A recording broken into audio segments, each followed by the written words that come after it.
And so we have workshops, seminars, empowerment sessions for women and young girls to just empower them to know that transformation does begin with you. Wow.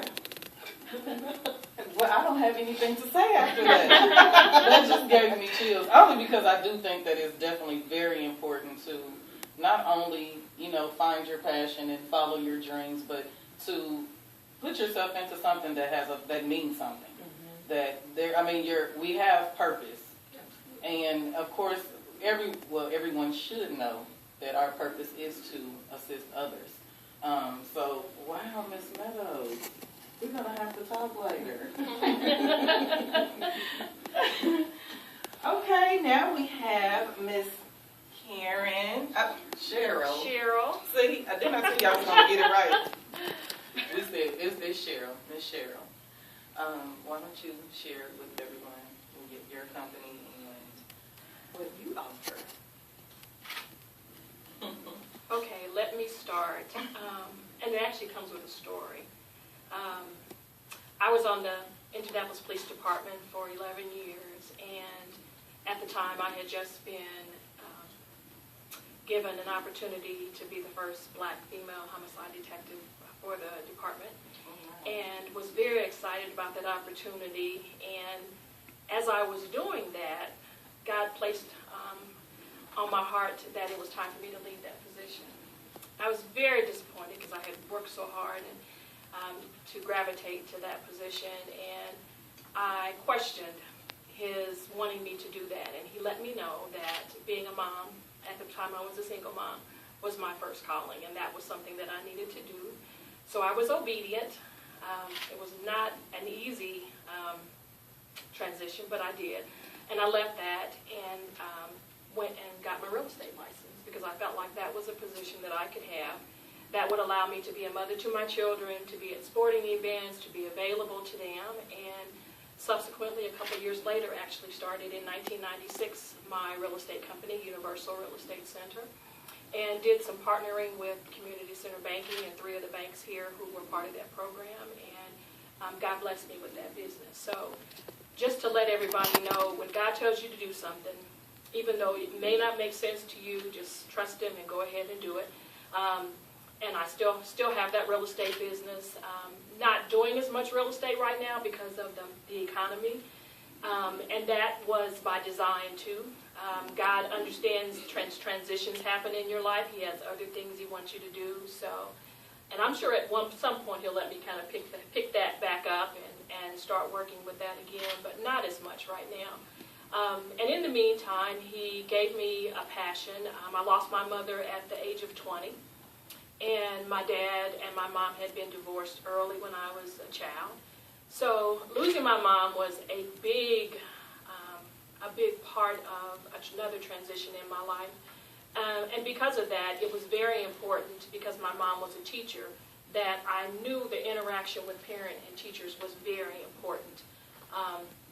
Having raised the 3 children and gone through all of the things that they go through in the schools, I understood that there was a disconnect between parents and teachers. So God gave me the business Parent Partners in 2006. And I kept wondering why He just kept giving me bits and pieces to it, and He wouldn't let me launch it. And I'm like, okay, God, you've been giving me this for the last 2 or 3 years. Why won't you let me launch this business? And I got a call, and it was from my older brother. And he was going through some challenges, and I started taking him to the doctor. He was a veteran, so we took him back to VA, and realized that he was starting to get dementia. So after having to go through all of the searching and trying to find out, how do I get this, how do we get him into this program and that program, God let me know that it was important for me to create senior partners. So then I understood that was why Parent Partners couldn't get kicked off, because there was a Senior Partners. And because he was a veteran and trying to go through the veteran part of it, Veteran Partners was formed. At that point, God gave me the partners as the umbrella over the 3, and it was complete. So I am in the process of launching the partners, and it would be parent partners, senior partners, and veteran partners. So I understand that God has a time for everything in a season, and just am amazed with some of the things that he's doing. In the meantime, my son asked me to be program director of the Bridge Corporation Leadership Foundation. And so the Bridge Leadership Foundation, I am their project director, and I help them with projects. It is a mentoring program for children from 10 to 18, boys and girls, and it has mentoring, it has some physical activities and athletics that's associated with it, and we mentor all over the city and in some of the churches and community centers, so I'm also a part of that. So that's a little bit about what I'm doing. Wow. Now I see why you guys are being honored today. I do want to talk about some of your organizations. You're involved in a little bit of everything. A little bit of everything. And how do you have balance? I know you spoke of being a single parent. Your child may not be still a child, but I'm always interested in knowing how do you create balance between the business and home. Well, I have twins. My twins are 33 years old, and my oldest son, who is the founder of the Bridge Leadership Foundation, is 35. So they're all grown now. I did get married, and I have a blended family. I have 3 children, and my husband has 4, so we have 7. Out of that, we have 17 grandchildren and 2 great-grandchildren. So it is a balancing act. I lay before God and allow him to direct what I do, how much I do, because above and beyond all of that, I am over the women's ministry at my church. Wow. So it's totally a balance, but I rely heavily on God to let me know when to pick up, when to lay down, when to transition, and it works. I know that's right. Ms. Utterback, Yes. I know your organization, Women Reaching Out. I know that you are also involved heavily in community activities. And what are some of the organizations or foundations other than, just Women Reaching Out that you collaborate with or work with or have worked with? Oh, I worked with Youth What You Got Ministry before, which is a prison ministry that transports families to see their loved ones. I'm employed full-time at Fairbanks Hospital where I'm an addictions counselor.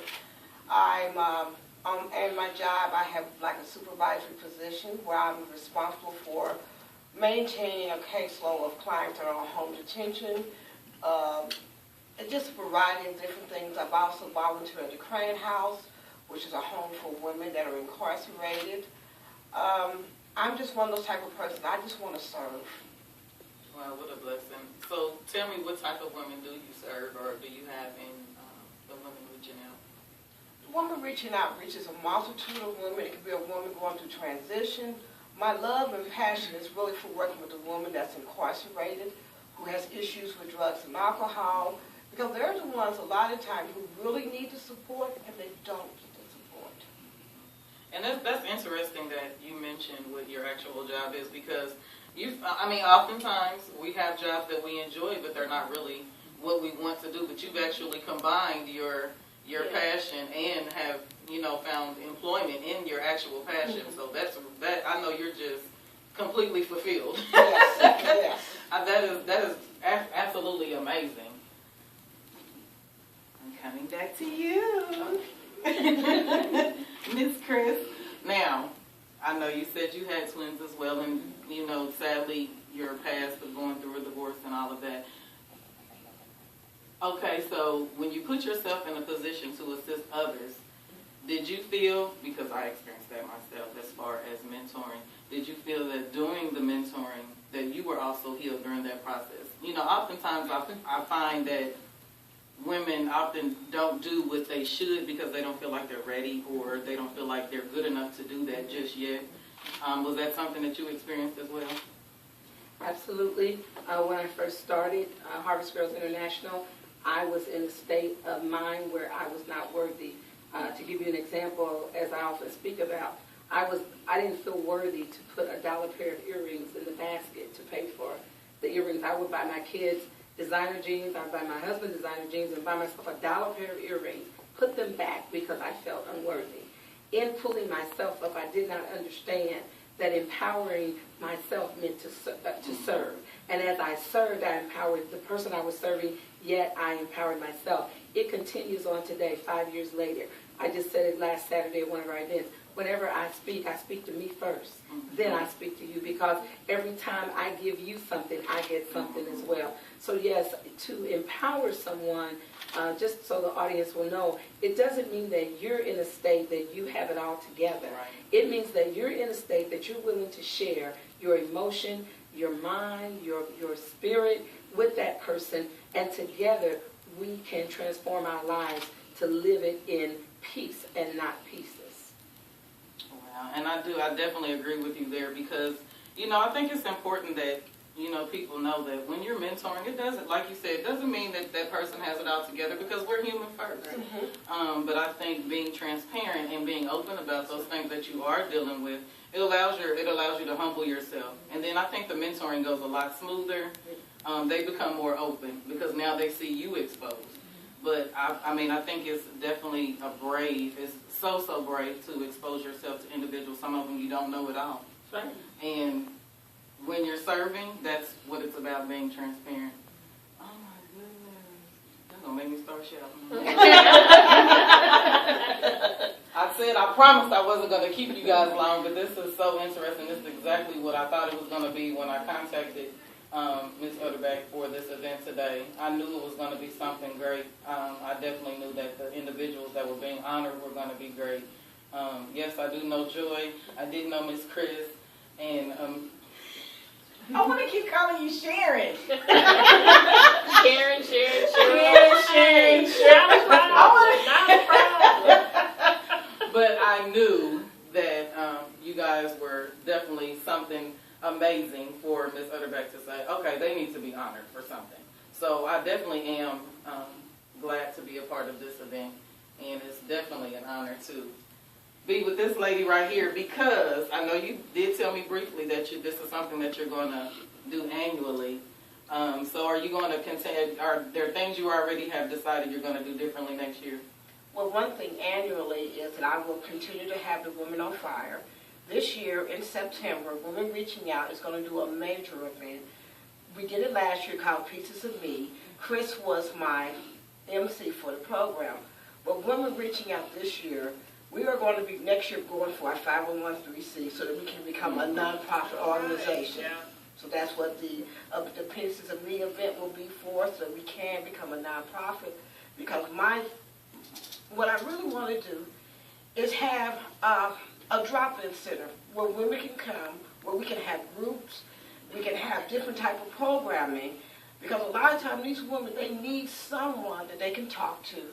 And if it's, coming and just having a cup of tea and reading a book, that's what I want to be able to do.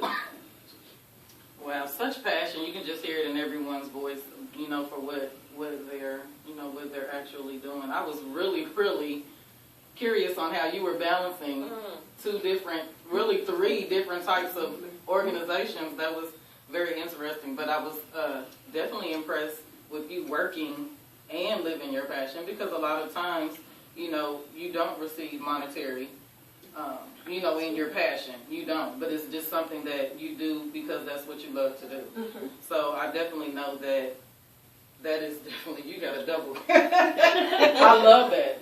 You don't find that very often, so I love that. Miss Chris. Yes. Would you like to give some information on how the listeners can reach you if they want to know some more information regarding your program? Absolutely. You can reach Harvest Girls International at www.harvestgirls.com. Again, that's www.harvestgirls.com. You can also call us at 317-891-HGI2. HGI standing for Harvest Girls International. Again, that's 317-891-HGI2. Ms. McQuarrie, before we go, I do want to ask you a couple of questions about couture giving. I didn't get to go into that. What are some of the things that you're wanting to do with couture giving around the Indianapolis area? Okay, well, couture giving, like I stated before, is about helping individuals with multiple sclerosis. That's something And, watching the things that my dad sacrificed. My dad treated my mom like a queen. My mom that's probably why I laugh so much. My mom was a smiler, and she never let anything get her down. And through the 17 years of MS, I probably saw my mom cry twice, and it wasn't because of her illness. It was because she was just couldn't get